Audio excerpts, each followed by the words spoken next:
அற்புதம் அற்புதம். சரி, ஜனங்களுக்கு தான் அறிவு இல்லாம அற்புதம் எதிர்பார்க்கறான்னா நடத்துற போதகர்களுக்கும் என்ன கிடையாது? ஹலோ, கவனிக்கணும், நான் எந்த போதகரையும் நான் குற்றப்படுத்துறது கிடையாதுங்க. அவங்களுடைய தனிப்பட்ட வாழ்க்கையோ அவங்களுடைய தனிப்பட்ட இதை நான் பேசுறது கிடையாது. எனக்கு அவங்க மேல எந்த ஒரு வெறுப்பு கூட கிடையாது. சில பேருடைய பேர் கூட எனக்கு தெரியாது எனக்கு.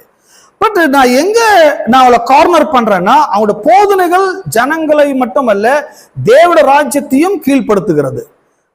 அவருடைய போதனைகளால் கிறிஸ்தவம் சீரழிந்து கொண்டு வருகிறது. பல நூற்றாண்டு காலமாக கிறிஸ்தவம் ரொம்ப அடிமட்ட லெவலுக்கு போயிட்டு தான் இருக்கிறது. ஏனென்றால் இவங்க ஜனங்களுக்கு உரிமைகளை பேசுறதுக்கு பதிலாக அற்புதங்களை பேசி வச்சுட்டாங்க. சகோதரியே, இப்பொழுது உனக்கு அற்புதம் நடக்குதுன்றாங்க.